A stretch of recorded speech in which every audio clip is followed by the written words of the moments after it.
Geography is a subject you can do really well in as long as you use the right studying methods and the right exam techniques. My name's Gabrielle, and in this video we will go through everything you need to know about getting a H1 in geography. Let's get straight into it.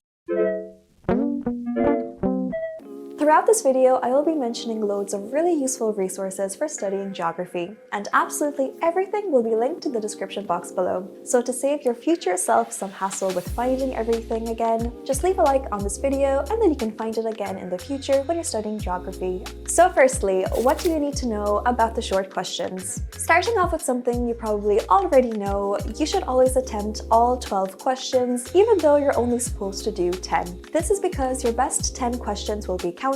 You're not going to lose marks for doing 12 questions. Secondly, the best way to study for the short questions is actually just by doing past exam paper questions. The more past exam paper questions you do, the less surprises you'll have on the day of your exam.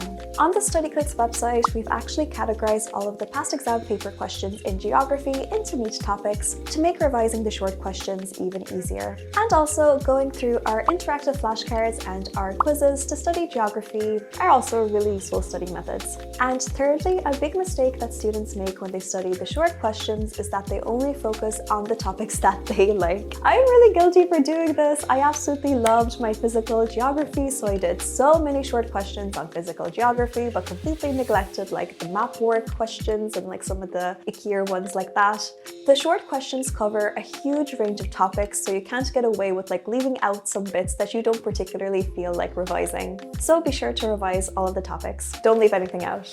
And also let us know in the comments what your favorite topics in geography are, or what you don't particularly like in geography. For myself, I absolutely love the volcano questions and the geothermal energy questions. Like, I was so ready for those to come up in my exam, and I don't think they did. So before we move on to sections 2, 3, and 4, which kind of include all of the long questions, there's one thing I need to mention that is super important, and it will be a huge game changer for studying geography. I'm absolutely devastated that I didn't have this when I did my geography exam, because it would have made such a big difference in my grades and it would have made studying so much easier. But absolutely be sure to check out Studyclix's annotated sample answers. And you might be thinking, what's an annotated sample answer and why should I care? Basically, on the Studyclix website, you can find sample essays for geography that have been looked through and annotated by expert teachers. They basically break down what's good about an essay, what can be improved, what grade the sample answer would get, and some tips and tricks for answering similar questions. This means that you can literally see the difference between a H1 answer and a H3 answer. And you can borrow some phrases to use in your own answers, and you can see how you can develop the things that you're writing your exams and so on. They are so useful for all of the long questions. Absolutely be sure to check them out. And of course, we'll have everything linked in the description box below. I'm still gutted I didn't have this for my Leaving Cert. Like, it would have been so useful. So moving forward, what should you know about the physical and the regional questions in section 2? You might be very surprised to hear this, but where a lot of students go wrong every single year in geography is that they don't properly understand what an SRP is. Now, you might be thinking to yourself, like, I obviously know what an SRP is. It's like the only thing that like geography teachers talk about. But a lot of people tend to think that an SRP is just stating a fact, when it can actually just be so much more than that. An SRP stands for a significant relevant point, and it can be explaining a geographical term, it can be drawing a diagram, it can be giving an example, it can even be adding some extra info on a diagram, it can be... what else can it be? It can also be stating a statistic and so much more. We have an entire guide on what is an SRP on the Studyclix website, and I will link that below too. And I'd really recommend looking through this guide, because once you know exactly what an SRP is and what counts as an SRP, then you can be sure that you're hitting your 15 SRPs that you need to know for the physical and the regional questions, and for all the other SRPs you need to get for the other sections of the exam. So moving forward from the SRPs, one place where a lot of students go wrong every single year is that they're not very strategic with how they choose their questions. For both the physical and the regional questions, you'll have a choice of 3 questions that comprise of 3 further questions. That'll be question A, question B, and question C. Always be sure to read through all of your options. questions, don't just do the first question that you see when you open the section.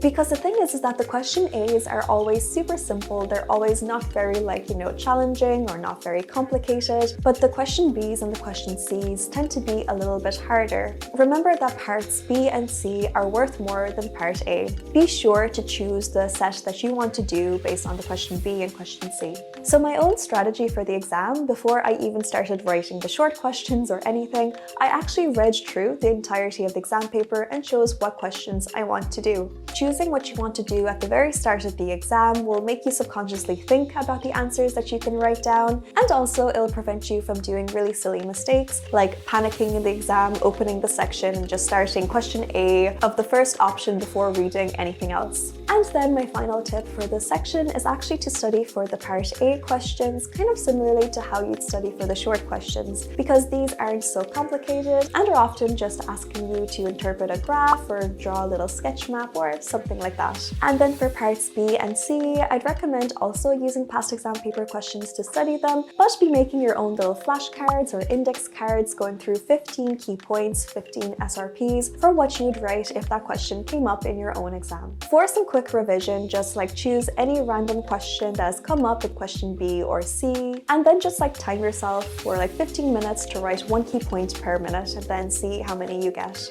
Even though you could be studying super hard for the exam and you might know your material really well, if you're not using the right exam techniques, then you might not be getting the grades you deserve. However, if you're subscribed to this channel, you don't need to worry about this because we'll be going through everything you need to know for every subject. So subscribe to this channel to give yourself the best chance of getting a H1 in your exams.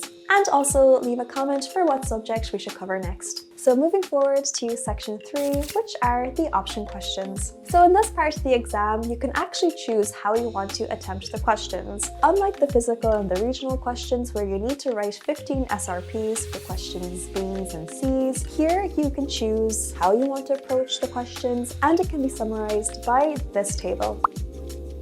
But how do you choose between doing a 3-aspect answer or a 4-aspect answer? Well, let me tell you. So if you are a detailed orientated person, then I think you should just go for the 3-aspects option. This means that you'll have to write a bit more in depth on the aspects that you choose, but if you find learning details naturally a bit on the easier side, then this could really work for you. However, if you are a bigger picture sort of person, then maybe writing about 4 aspects might suit you better, because even though you'll be writing about 4 aspects rather than 3, you can go into less detail in each of these 4 aspects. To do well in this section, you basically just need to play on your strengths. Moving forward from that, regardless whether you choose the 3-aspect route or the 4-aspect route, you need to be giving examples of each aspect. There are so many marks that you can gain from doing this, but there are also so many marks you can lose from not doing this. And to be honest, this kind of applies to every section of this paper. You should always be giving examples in long questions. So section 4, the electives. What do you need to know? My one top tip for this section is actually don't blindly rewrite an essay that you have learned off for this section. You could lose so many marks for doing this, because even though the sample essay you learned off might have gotten a H1 for that question, if you don't mold it and then reshape it to suit this other question that you're doing, you're not going to get the marks. You do have to change your wording for this question, reference the question throughout your answer, and also, like all the previous sections, be sure to be including examples of what you're discussing to make sure you don't lose easy marks. And then as one bonus tip for all of the geography sections, if you are very unsure whether you're fully answering a question, whether you're getting all of the right SRPs, whether you're kind of phrasing your questions right, one thing you can do is actually write a sample answer for a past exam paper question and ask your teacher to grade it. The worst thing they can say is no. But normally, in my experience, teachers are very happy to correct any extra work that you do to make sure you get the marks you deserve in the exam. And remember, if you don't ask for any help, then you're not going to get it. If you have any questions about studying geography, or if you have any video requests for what you'd like to see on this channel, please let us know in the comments. I'll be reading all of the comments and answering all of your questions. I really hope this helps, and best of luck with the study.